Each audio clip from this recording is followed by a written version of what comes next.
You just got paid, and for the next 48 hours, you feel unstoppable. Maybe order a takeaway, buy a little treat, telling yourself, it's fine, I just got paid. And then 2 weeks later, you're checking your bank account like it personally betrayed you. But payday is not just the day money lands, it's the day your whole month gets decided. So in this video, I'm going through the exact 8 things I do every payday that help me take control of my money and build a 6-figure investment portfolio, so you can build your own version of financial freedom too. And if you're new here, hi, I'm Paula. On this channel, I talk about chasing freedom through simple, sustainable money habits without cutting joy out of your life. So let's dive in. Number 1, aim not to spend much in the first week, or as I like to call it, little tree jail. This is my favorite, and it completely changed my impulse spending habits. And honestly, I don't hear enough people talk about this. The idea is that the first week after payday, money feels the most available. Check your account, you see a bigger number, and suddenly everything feels reasonable. The takeaway, the clothes, the random Amazon order that somehow feels essential at 11 p.m. And listen, I'm not here to fight your little treat. In fact, I enjoy a little treat. I respect a little treat. But in that first week, we justify the spending with, well, I've still got money. And that's exactly how payday gets sneaky. It's rarely one massive purchase. It's usually the £12 here, £18 there, and suddenly your money has evaporated. You and I both know the real cost is not just money. It's that sinking feeling later in the month when you realize you worked hard, you got paid, and somehow it still feels like the next payday can't come quick enough. So next time, instead of buying it straight away, just jot it down in your note app, and if you still want it after a week or 2, then fair enough. But a lot of things that feel urgent that first week become completely uninteresting a couple of days later. You're not saying no forever. You're just giving your brain a logical chance to enter the chat before your payday brain orders half the internet. Trust me, you will be proud of yourself, and I will be proud of you, and your bank account will thank you. Number 2, know your expenses baseline. Your baseline is what your life costs before anything fun or extra. So this includes your mortgage or rent, transport, food, utilities, and any other required bills. Basically, what does your life cost to keep you alive? And this number matters because it's the foundation of everything else. So before you decide how much to save, to invest, how much to spend on fun, this number should be your priority. You should know this number well enough that if someone woke you up in the middle of the night and asked, you could yell it out. Not that someone should do that.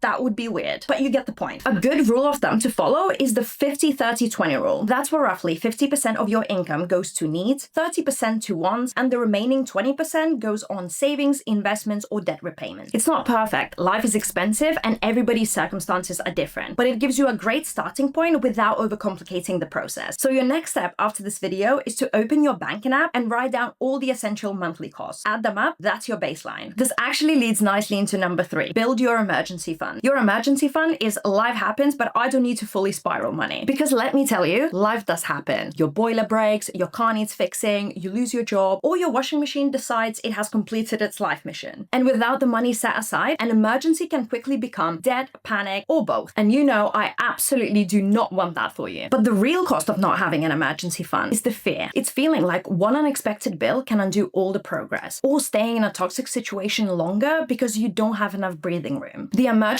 fund is the key to giving you options. A good goal is 3 to 6 months of essential expenses that you calculated in the previous step. However, if you have dependents, unstable income, a mortgage, or you just want more peace of mind, you might want to aim for more like 12 months. Once you calculate how much in total you need for your emergency fund, that number can be daunting. But don't forget that this doesn't need to be built overnight. You build it payday by the amount that's realistic to you. Also, your emergency fund should be easy to access and ideally would be placed in a high-yield savings account so it can earn some interest. For me, this is one of the most important things to build before trying to look clever with money. My own emergency fund saved me when I had to pay for surgery and then when I left my job. And in both moments, it wasn't just money. It provided me with breathing room and gave me options. It was the difference between this is stressful and this is stressful, but I can handle it. Number 4, take stock of your debt without shame. If you have debt, this step is not about judging yourself. When you don't know the full amount, the interest, when it's due, your brain fills in the gaps with doom, and doom is not a financial plan. That can happen for many reasons: life, survival, unexpected costs, helping a friend, not being taught this stuff, or simply making the decisions with the information you had at the time. So we are not doing shame here, we're doing clarity. For example, a £2,000 balance at 0% interest is not the same as £2,000 balance at 25% interest. One is sitting there and the other one is quietly stealing money from the future you. And the cost of ignoring debt is not just interest, it's the mental weight of carrying carrying something that you're scared to look at. It's that little stomach drop every time a payment comes out. So write it all down. Who you owe, how much you owe, the minimum payments, the interest rate, and the due date. Then circle the debt with the highest interest. That is usually the one I'd want to attack first because it's costing you the most. Look at it as the financial equivalent of a tiny leak in the roof. Ignore it for too long and suddenly the ceiling collapses. The goal is not to feel bad. The goal is to identify the biggest leak and work on it first. Number 5, open an investment account. Investing can feel really intimidating. It can feel like everyone else got a secret finance manual and you were absent that day. There are charts, there are acronyms, there are plenty of finance bros using way too many words and trying to sell you the next life-changing stock analyzer tool. So it's very easy to think, I'll start when I understand everything. But the real cost of waiting is that you're delaying your financial freedom. Because while you're waiting to feel confident, time is passing. And with investing, time is the most powerful thing you have. The earlier you start, the longer compound growth has to work, which is basically where your money earns money and then that money earns money. It's basically a snowball effect. One of the biggest mistakes I see beginners make is thinking that investing means finding that one perfect stock. But for most beginners, learning about ETFs or index funds is more than enough. For example, funds that track S&P 500 or a global index fund that spreads your money across different companies around the world. That way your investment is diversified because you own a whole basket of different companies. So if one company has a bad year, your entire future is not emotionally attached to that one stock. Think of investing like giving your money a job. Cash sitting in your current account is unemployed. Investing is where your money goes to work in the background. Just start small. The point is not to try to outsmart everyone around you. The point is just to be consistent. Number 6, automate your money. If your money plan relies on you remembering, feeling motivated, and making perfect decisions every payday, that is a lot of admin for someone who probably sometimes forgets why they walked into a room. We are human. We forget, we overthink, we say, I'll just save whatever is left at the end of the month. And then the end of the month comes, and there is nothing left but vibes and a suspicious amount of small transactions. So don't rely on your motivation. Just automate your money now. Set it up so the important money moves automatically after payday. Investments, savings, emergency fund, debt repayments, bills, whatever matters the most. And whatever is left in your spending account is what you can actually spend guilt-free. This is where payday starts feeling calmer because your goals are taken care of. You stop relying on willpower and you start building a system that quietly works in the background. And that is how you start taking control of your money without needing to think about it every 5 minutes. The next thing is to stop keeping money in your main spending account. Because if your money is just sitting there doing nothing, inflation slowly eats away at it. And that basically means that if prices go up but your money doesn't grow, your money can buy you less over time. So £1,000 sitting in your account today might still look like £1,000 next year. But if everything is more expensive, it doesn't have the same buying power. So the solution is to separate your money into different accounts and pots. Your everyday spending money can sit in your main account, but ideally savings should be somewhere where they can actually earn interest. Personally, I only keep my monthly spending allowance in my main account and everything else gets moved somewhere with a job. Bills money goes into a bills account, savings go into a high yield savings account, and emergency funds stay separate. And then I also use pots for things like Christmas, car maintenance, holiday, or house expenses. That way I know exactly what's what and it helps me keep my money organized. Number 8, allocate money for fun. Please do not build a payday routine that makes your life miserable. You are not a spreadsheet with legs. You work hard, you're allowed to enjoy your money. Not just allowed, you should enjoy your money. The goal is not to optimize every pound until there is no joy left and your personality becomes cancel subscription. I see extreme budgets in the same way I see extreme gym routines. They look impressive for about 4 days, then real life happens and suddenly you find yourself eating an entire chocolate cake at 11 p.m. wondering where it all went wrong. And money is the same. The cost of being too strict with money is that you will eventually rebel. You overspend, you feel guilty, then you start telling yourself you're bad with money, and the cycle continues. A good financial system needs room to breathe, so make sure to give yourself some guilt-free spending money. Coffee, dinners with friends, little hobbies, little treats. Whatever actually makes your life feel enjoyable. Difference is, you decide the amount before the month runs away. So instead of spending emotionally and feeling guilty afterwards, you spend intentionally and actually enjoy it properly. And that is what a good payday routine should do. It's about creating a system that supports your financial goals and the life you actually want. And if you're thinking, okay, I think I want to understand money better, then you are going to love this video over here. In that one, I walk through simple, non-overwhelming steps on how to become financially literate, even if money has felt confusing or intimidating. Thank you so much for watching, and I'll see you over there.